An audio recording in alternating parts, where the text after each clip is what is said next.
Good morning, good afternoon, and good evening, grasshoppers. We are continuing with our 1000 best of the best game continuations on focusing on Anand. Now, in this particular game, Anand does play. You can see the dojo logo watermark in the back of the board, of course. But interestingly enough, no one has ever played the line that Anand plays against Gelfand in this particular game against me. Now, there are three ways in which we can handle the center. We've mentioned this before. We'll mention it again. You can give up the center, as Anand does in this particular game. You can hold the center, as the Queen's Gambit declined actually often suggests, and you can perhaps even fight for the center with something like the Alban counter gambit. But in this particular case, Gelfand probably was not expecting this line, d takes c4, e4, as Anand plays perhaps my least favorite anyway, as I will ask the viewer to look for three candidate moves in this particular position. Now, three candidate moves. We're going to put our timer on for 45 seconds, basically. Three candidate moves in this particular instance, primarily because we are looking for the good moves in the position. Now, as black, there are only three respectable replies, obviously.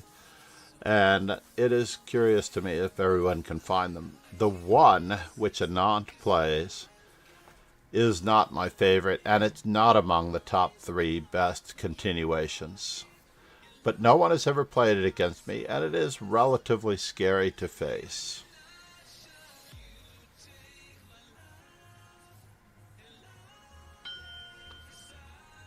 Now, interestingly enough,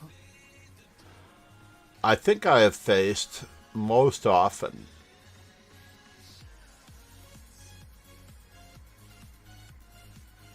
let's just take a quick peek here as I look. I have faced knight f6 most often. This is perhaps the best move, the most sought out move.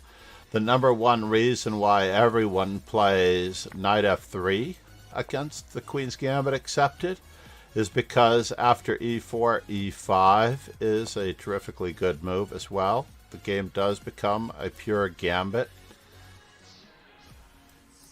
after e takes d4 and bishop to c4, and black does have the opportunity to try to hang on to his pawn by developing pieces, knight c6.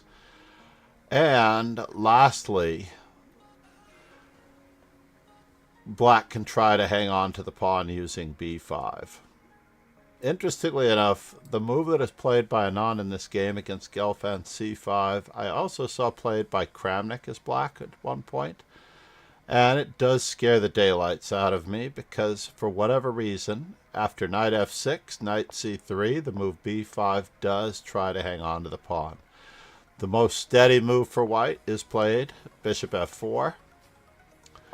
And queen a5 is once again a very uncommon move. Honestly, it is a very uncommon move for black in this position, in my opinion, because of the nature of the development. We need to get our pieces out, we need to control the center, we need to get our king into king safety, so therefore, interestingly enough, our blue stockfish engine prefers g5, and after bishop takes g5, b4. And this position just looks absolutely horrid for the black pieces, honestly. I just can't possibly imagine this. This is a true computer continuation. However, it's chaotic enough that it probably does work in bullet and in classical chess, as Anand is about to demonstrate. He plays queen a5, which is the least of five favorites by Stockfish, and white should react almost immediately. I repeat, almost immediately in this particular position with the move a4. not such a common move among masters either. A4 does break down the center, and after a move like knight takes e4, knight on g to e2, well, the only knight that can go to e2, and black, is hanging on for dear life after knight to d6. But in general, this just seems so foreign to me. This whole play, this whole structure just seems very, very awkward for me, for both sides. Getting back to it once again, after the move c5, d5, knight f6 tags the e4 pawn. There doesn't seem to be any choice here for white. Knight to c3, defending the center, and b5 hanging onto the pawn. Now, of course, knight takes b5, queen a5 check. The knight needs to return to c3, otherwise it's lost. And then knight takes e4 causes a certain amount of concern, but white might have some danger erupting, evolving with the threats to the bishop, and perhaps even with bishop takes c4 to the f7 pawn. I don't know if knight can take on b5 or not. Certainly that's another continuation, but in this particular instance, bishop f4, solid developing move, and after queen a5, Gelfand once again fails to find the move that starts to break up the pawn structure. This is an automatic natural for most Queen's Gambit accepted players, and in this particular case, after knight takes e4, knight e2 once again, knight d6, everything should be fine, right? However, Gelfand goes for the rather outrageous e5. Now again, this is still slightly better for white, as black does have to follow through on his idea, and after knight to e2, the knight on c3 is secure.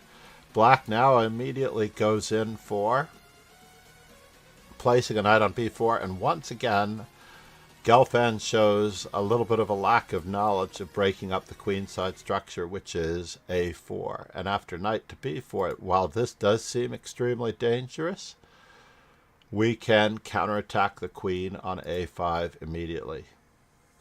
Now, after knight takes c3, attacking the queen, knight takes c3, queen takes a1, king takes... This does look very scary. I'm sure that if Anand had prepared this, he had something in mind. After all, the position is still only slightly favorable for white. But you can see how white has completed their development. Everything looks good, and it is preferable for white, this position. However, in this position after knight a6, Gelfand plays the rather unfortunate f3. And this move, of course, does involve a little bit of a sacrifice on Anand's part as he leaps in with knight to b4, sacrificing the knight on e4 in order to obtain this incredible outposted knight on the d3 square, and white's king is incredibly uncomfortable. Now here, once again, we're going to look for all of the candidate moves for black.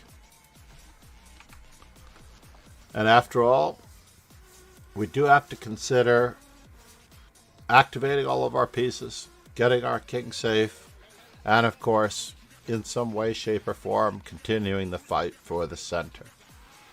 Now, the purpose of looking for candidate moves is to scoop up all of the good moves in the position, whether it's 2, 3, 4, possibly 5, but don't give yourself more candidate moves than you can analyze, calculate through, assess, and look at. Now, in any event, you do need to approach each one of these in a disciplined fashion.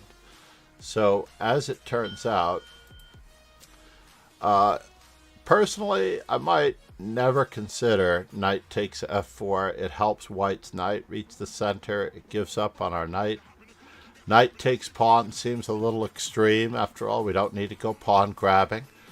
The two pieces are worst placed pieces in the position, not to mention our king not being able to get castled. Well, Anand chooses to move g6. Bishop d7 might have also been a reasonable continuation if we actually thought about king safety on the queen side. Perhaps clearing the square c8 for the rook, but after g6 is pretty logical. only now does Gelfand think about breaking up the pawn structure on the queen side with the move b3. And after bishop g7, b takes c4, b takes c4, knight takes f4 as an in-between move. Bishop takes e5, attacks two knights. Should have probably quizzed on that one to a certain extent. And once again, we have things to consider in this position. Personally, castling is still a relatively good option. Right? C takes b5, bishop to g4, removing the defender of both of these knights, or at least try to remove one defender of the knight on c3. In any event, castling seems reasonable, a6 seems reasonable, rook to b8 seems reasonable, but Anand chooses the forward-moving b4, and it seems to be motivated a little bit by greed. Now, we're not entirely losing, or are we? Losing an entire rook after queen a4 check. This is one heck of a gambit on white's part. Queen takes a4, knight takes a4, bishop takes a1, and knight takes c5. Is white going to get enough with these pawns in the center for his rook? Black chooses to castle here. And after the move knight d3, the pawn on a5 is, the pawn on b4 is being attacked, so a5 is perfectly logical. g3, after all, how else is the bishop going to get into the game easiest but on this long diagonal? The bishop returns home, perhaps not necessarily out of necessity. We could have probably played rook to b8 or bishop to a6 in this position, but they are all equally good tries, as black has a very, very clear advantage being up a rook in this position. All that matters now is to limit Gelfand's counterplay. How this game was chosen as one of the best games for that time period is curious for me. After all, I don't think this is Gelfand's best foot forward. So in any event, bishop to g2, white starts activating their pieces. Bishop to a6 we already talked about. And we can choose to defend that pawn with rook to c1 or push it, as in the case that he actually takes place. That actually takes place. Rook on a to c8, c6, and rook on f to d8. Notice that we're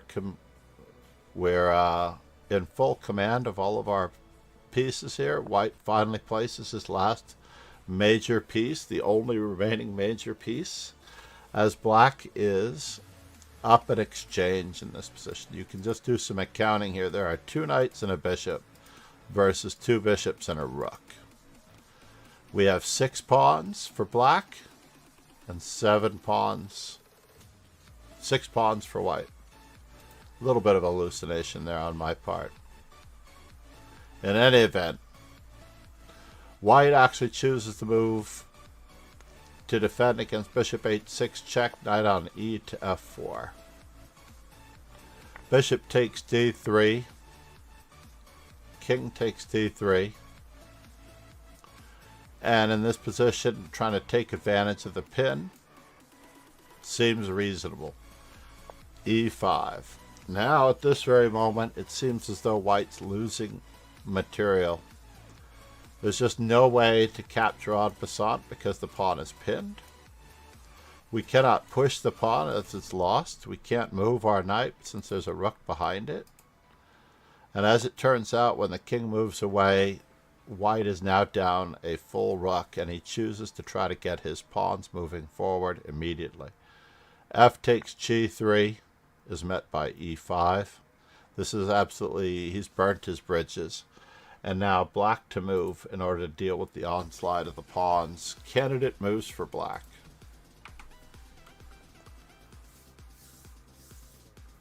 He makes this look so easy, Anand. When you're playing a player of Gelfand's caliber, it's incredibly difficult to not show some respect. We can take a pawn on h2. We can try to undermine the pawns. And the only reason I'm quizzing on this is primarily because Anand did not choose the best move in the position according to our venerable vegetarian killer whale of an engine, Stockfish 17. So as it turns out, we have choices between bishop d2, bothering the rook, g takes h2, bishop to g7, and bishop to f8.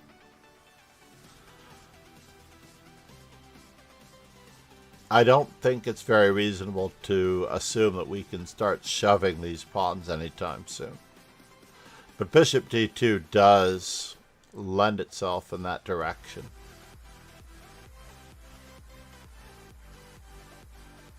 Right? He actually chooses to move bishop to f4, which is interesting in itself. But bishop to d2, right? Bishop to d2, rook to e2.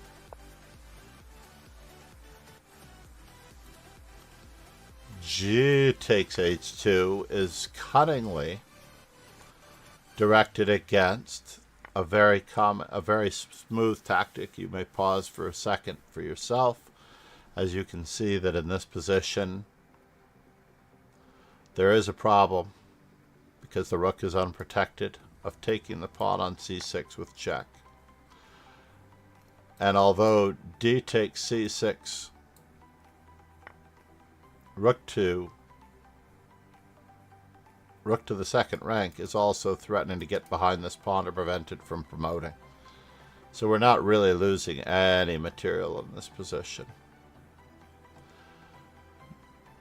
I don't know if Anand was really ready for that, but this is a perfectly simple solution to the problem at hand, which both attacks the rook on c1 and attempts to undermine. Now we actually have a good example of do not hurry in this position. By do not hurry, I mean that we could easily guard this bishop with g5, but Anand chooses to play bishop to h2. And after rook to e2, bishop to g3, rook to e3, bishop to f4, rook to e4, he finally gets around to g5 in this position. Do not hurry basically means that we can gain some time on the clock and continue to think about what's going on, as is what he chose to do there, when he could have played g5 straight away.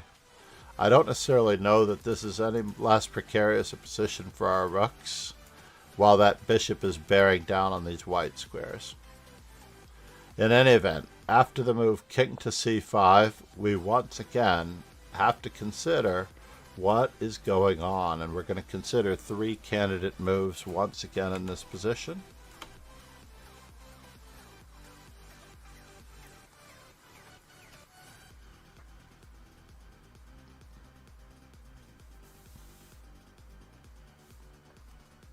Now, we didn't do as many candidate moves in this particular game as we have in the three previous videos in the Anand series, each of which ran about 40 minutes long.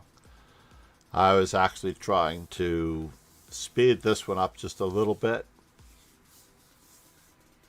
on the whole primarily because it is great to see a player of Anand's caliber simply playing aggressive chess with the black pieces against an opponent, of course, who is a major positional theoretician. Now, Anand does play the best move in this position. He chooses rook to e7. Rook to e8 was also possible. And it was also possible to try to throw a little bit of a spanner in the works with b3.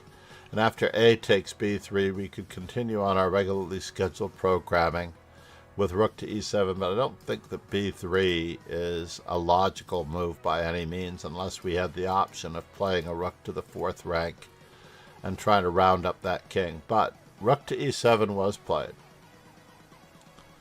And in this particular instance, after the move rook to e7, I can't say that white has anything other than to defend the pawn with king to d4. Candidate moves for black. How are we going to make this position as simple as possible?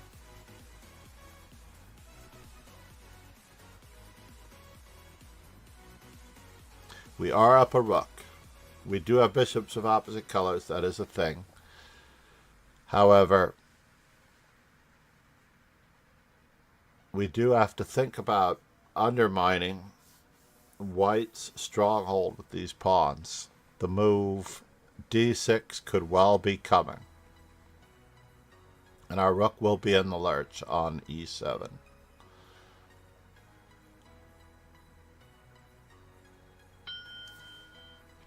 Alright.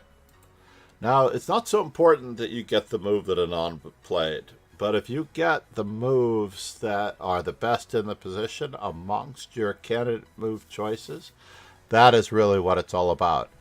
In this particular position, Anand chose the move f6, which is the best move in the position, allowing this pawn to move forward. However, other good choices were also either king to g7 or getting these pawns moving on the queen side for a distraction. After all, the king is no longer attacking the pawn on b4, so I can see moving the pawns on the queen side. But after f6, white does not necessarily choose the best choice here either. So while f6 does undermine the pawn center, I am curious. Had his opponent played e6, we have the blockading bishop d6, and it looks like he's not getting anything moving so easily here. We're actually ready to start moving the kingside pawns, and these pawns are completely blockaded on the dark squares. The white squared bishop looks rather terrible, but instead Gelfand chooses to move d6. Attacking our rook. Candidate moves for black. Let's consider all of our options here.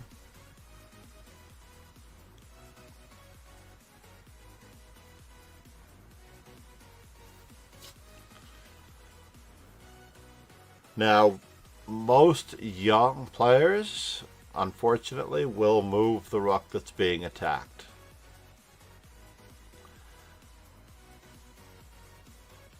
But this is not the first order of defending. The first order of defending is capturing what's attacking you, blocking or protecting or moving away from what's attacking you. But, of course, counterattacking the opponent is the highest order of defense. And we have two moves that counterattack in this particular instance. Three, in fact, if you count rook takes e5, which is the best move. We have f takes e5 and bishop takes e5.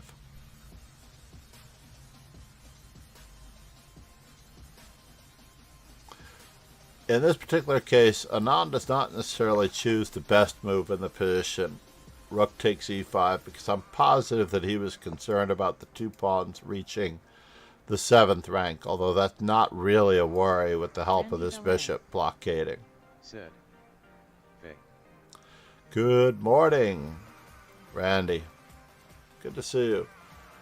Instead, Anand chose the rather logical bishop takes e5 check, because it's a logical fork on these two very important to white pieces. And one more time, we're going to look at candidate moves in this position. Candidate move in this position. Hey, indeed, sir. Randy by Lynn. We're just adding to our Chess Goat series with Anand. Being one of the best, he is by far one of the goats of the game. as he has played more amazing games than any other of the world champions. More accurate, more dynamic games than any of the other world champions. In this particular instance, we once again have the opportunity to capture on d6, and Anand does take that option with rook takes d6. He actually sacrificed his bishop, and after this particular move, the idea of capturing on c6 nullifies all counterplay, and it was indeed after rook takes d6 that Gelfand decided to resign. He just realized that he cannot cope with the 3 connected passed pawns on the outside, nor can he do anything about black's pawn majority of 2-1 on the queen side. All in all, this was a relatively straightforward game. One more time through, because our video was so short. This was a rare example of how giving up the center, remember we could fight for the center or hold the center, giving up the center, this was also one of Alekine's favorite continuation. E4 has only been around since the 1980s. Previously to the 1980s, knight f3 was almost absolutely recommended against the move e5 by black.